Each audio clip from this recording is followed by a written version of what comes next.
Welcome back to the channel. Today we're going to discuss what it's like to buy and to own a Dodge Viper, including not only the good and the bad, but also just the unexpected. For anyone new to my channel, I purchased my attainable dream car, which was a 2004 Dodge Viper SRT10 back in late 2019. At the time, it was the cheapest one in the country, but it was still the top end of my budget. I didn't want to film this video immediately after buying this car. I wanted to get a very good perspective, more long-term, of what it's actually like to own this. So I bought the car more than a year ago, and I've also racked up a number of miles. I think I did something like 1,000 miles in the first 5 or so months that I had the car. But that said, this is a Gen 3 Viper that I own. Some of the stuff that we're going to discuss is going to be a little more Gen 3 specific, but most of it is going to apply to any generation of Viper because a lot of the stuff does overlap. Because they're all in that generally broader category of budget exotic supercar that is just a V10 absurdity and kind of the ultimate driver's car. Quick crash course on the Viper generations for anyone who's not aware. The first generation Viper was basically like a half step above a kit car. The best way I've heard it described is like if you LS swapped a Mazda Miata in your own garage. That's the level of build quality and the level of absolute absurdity and how the chassis, I've heard, feels like it's not meant for that much power. And then as the generations went on, as the years progressed, they refined the car a little bit and they added a little bit of niceties here and there, like air conditioning and airbags, partially because that's what was federally required, but then also partially because this was a $100,000 car, and at $100,000, you kind of expect to have things like air conditioning in it. So really the car wouldn't have sold any if you didn't have some sort of compromises in the long run. And with that, the first thing to get out of the way is that the Viper, no matter what generation you get, is not necessarily a luxury car, but the newer the generation that you get, the more refined it will be. Even the Gen 3, which is the one I have, a lot of plastics and stuff on the interior. The knobs and the radio is probably the same as you got in a Dodge Neon of the same era, but that's not why you're buying the car. You're buying it because it's a V10 monster and all these other things are just kind of nice to haves that were thrown in as an afterthought. With that in mind, all generations of Viper are best described as a vehicle of absolute excess. It's like the design team, when they sat down, they said, what do we have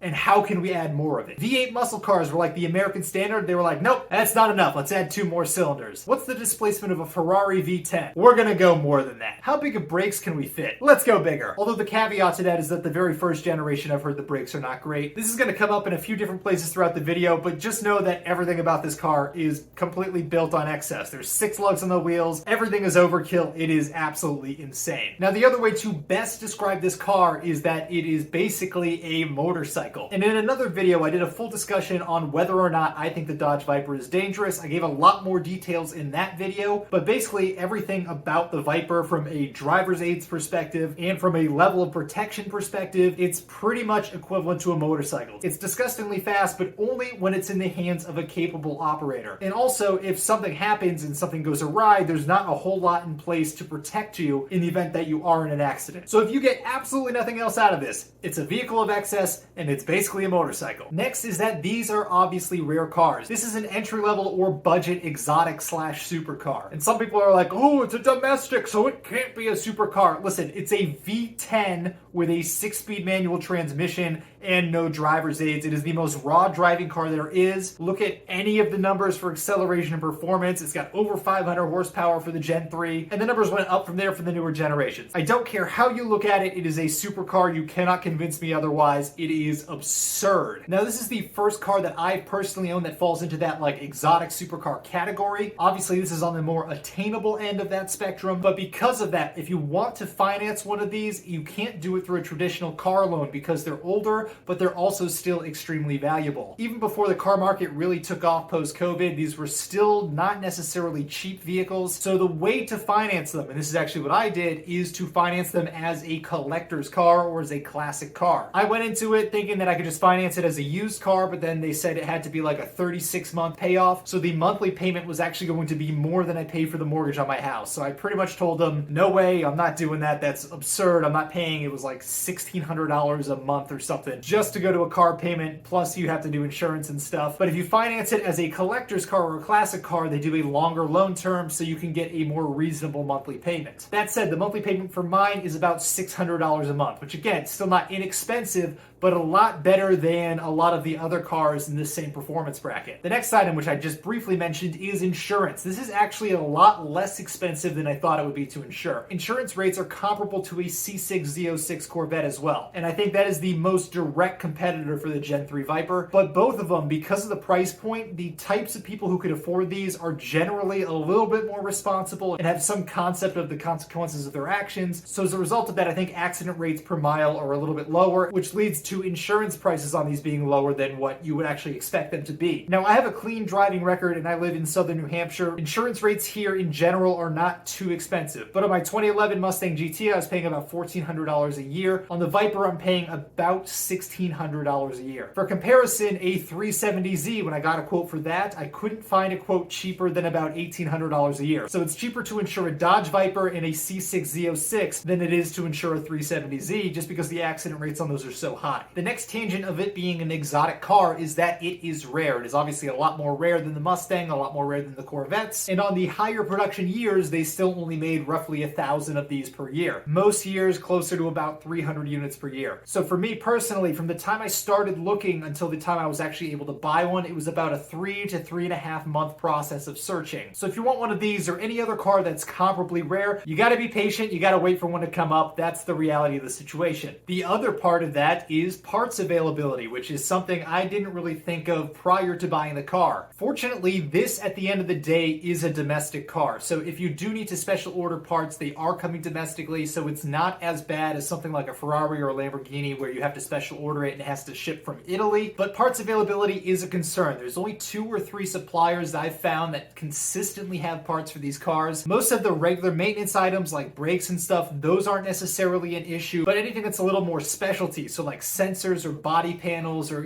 things that don't have to routinely get placed that aren't as common, those are harder to come by. Dodge has discontinued the OEM parts for the Gen 3 at this point, and I'm assuming that they probably discontinued the Gen 4 and Gen 5 parts as well if they've already aged out. But there's also not enough of these made that there's consistent aftermarket support. So don't expect to go to like AutoZone or anything and find the Duralast brand. Quite frankly, I do see parts availability being an issue long term. But like I said, all the basics and the essentials, you can get them, but you're going to have to pay accordingly. And part of that is the rarity of them, but the other part of it is that everything on this car, like I said, is built in excess. So everything is absolute overkill. For example, the brake rotors on this, they're 14.7 inches, which means for one set of rotors, they have to take half the iron from the entire mantle of the earth. They are colossal, and a lot of the things in the car are overbuilt to this extent. So not only do you have kind of the rarity markup, but you also have the fact that it's just a very bulky, over-engineered part. So there's a lot of cost and excess material associated with that as well. To give you an example, for just the front pads and rotors, I paid about $700 in parts and did the labor myself. Now granted, I got a track rated set of pad and rotors, so it was upgraded. If you wanted to get the absolute cheapest version possible,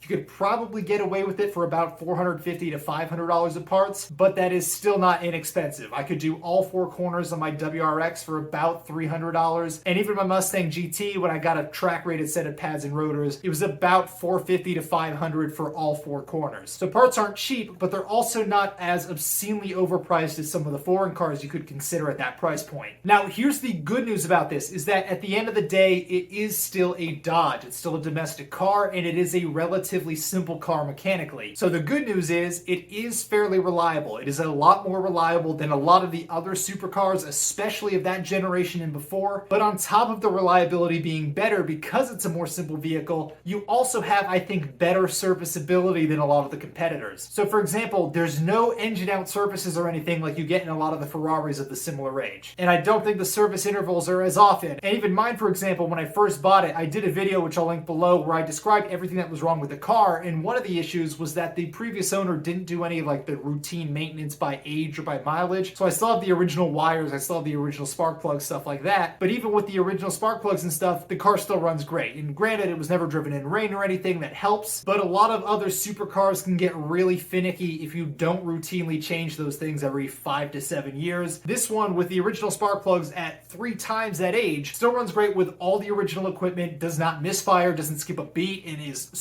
super strong. So not only is it reliable, but it's also simple enough that you or a shop that you like to go to can probably figure out how to work on it even if they're not really a specialty shop. But I'm going to add an asterisk here because they can work on it if their lift is low enough.